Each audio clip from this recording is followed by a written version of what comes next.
বিষয়, এই বন্যার ক্রিটিক্যাল মোমেন্টেও নোয়াখালীর বেশ কিছু হিন্দু এলাকায় ত্রাণ পৌঁছায়নি। চট্টগ্রামের আদিবাসী এলাকায় বন্যার ত্রাণ দেওয়ার নাম করে জুম্মু আদিবাসীকে ধর্ষণ করা হয়েছে। দেশের দক্ষিণাঞ্চল যখন বন্যার কবলিতে, উত্তরবঙ্গে তখন প্রত্যেকদিন আগুন জ্বলেছে। তো সেই ক্ষেত্রে বলতে হয় যে ৮ দফা বাস্তবায়ন ছাড়া বাংলাদেশের সংখ্যালঘু সম্প্রদায় নিরাপদ না। আমাদের সংখ্যালঘু সুরক্ষা আইন লাগবে, সংখ্যালঘু মন্ত্রণালয় লাগবে। আমাদের ৮ দফায় যতগুলো দাবি আছে প্রত্যেকটা দাবি যৌক্তিক, এটা আমাদেরকে উপদেষ্টা নিজে বলেছেন। আমরা কোনো অযৌক্তিক দাবি নিয়ে রাজপথে নামিনি। সেক্ষেত্রে আমাদেরকে যদি বাংলাদেশে টিকে থাকতে হয় ৮ দফা বাস্তবায়ন করতে হবে, এবং সরকার যদি এই বিষয়ে দ্রুত পদক্ষেপ নেয় তাহলে তো ভালোই, না হলে আমাদেরকে বাধ্য হয়ে রাজপথে কঠোর কর্মসূচি, অনির্দিষ্টকালের জন্য কর্মসূচি ঘোষণা করতে হবে যতদিন না ৮ দফা বাস্তবায়ন হচ্ছে। দুষ্কৃতিকারীরা না, আমি প্রথমে বলেছি, আমাদের বিবৃতিতেও ছিল যে আমরা কোনো রাজনৈতিক দলের পৃষ্ঠপোষকতা কিন্তু করছি না। আমরা প্রত্যেকে বিশ্বাস করি যারা দুষ্কৃতিকারী তাদের কোনো ধর্ম হয় না। কারণ গত সপ্তাহে দিনাজপুরে যখন একটা পরিবারে হামলা হয়, তারা একটা মুসলিম পরিবারে আশ্রয় নেয়, এবং অত্যন্ত নেক্কারজনক ঘটনা, যেটা মুসলিম পরিবারের বাড়িতেও আগুন লাগিয়ে দেওয়া হয়। তাহলে সেক্ষেত্রে কিন্তু বলা যাচ্ছে যে দুষ্কৃতিকারীদের সত্যিই কোনো ধর্ম হয় না।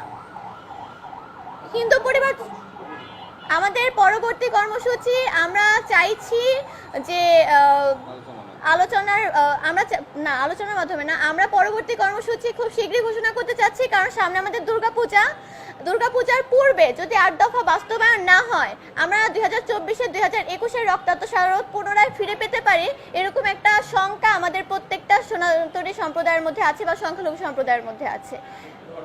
হিন্দু, বৌদ্ধ, খ্রিস্টান, আদিবাসী সংখ্যালঘু সম্প্রদায় হিসেবে আমরা নিজেদেরকে দাবি করছি, কারণ আমরা বাংলাদেশের নাগরিক, এটা আমরা কথায় না কাজে বিশ্বাস করতে চাই।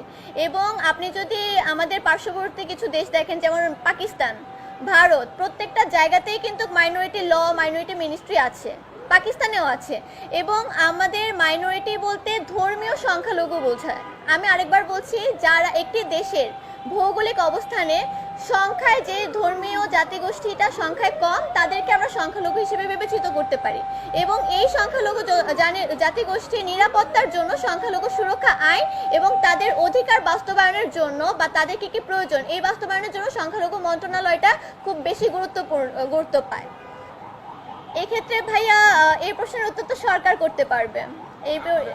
আমাদের কাছে এক্ষেত্রে আমাকে বলতে হয় যে আমি এখানে সম্পূর্ণভাবে বলবো যে আমরা নিজেরাও কর্মসূচি বেশ কিছুদিন ঘোষণা করিনি বন্যার কারণে, বন্যার পরিস্থিতির জন্য। এবং এরপরে বন্যার যখন পরিস্থিতি কিছুটা স্বাভাবিক হয়ে আসছে, তখন কিন্তু আমরা উত্তরবঙ্গে, যেহেতু আমরা মাঠ পর্যায়ে ভিজিটে গেছিলাম, আমাদের কাছে একটা তালিকা আছে, আমরা তালিকার একটা অংশ উপদেষ্টা নাহিদ ইসলাম ভাইয়াকে পাঠাইছিলাম। এবং পাঠানোর পর ভাইয়াকে বলছিলাম, ভাই এটা একটা আংশিক তালিকা, আপনাদের দৃশ্যমান পদক্ষেপ গ্রহণের উপর নির্ভর করে আমরা পুরো তালিকা পাঠাবো। কিন্তু অত্যন্ত দুঃখের বিষয়, তারা এখন পর্যন্ত কোনো কার্যকরী পদক্ষেপ গ্রহণ করেন। এখন কেন করেনি এই প্রশ্নের উত্তর তো ওনারাই দিতে পারবেন।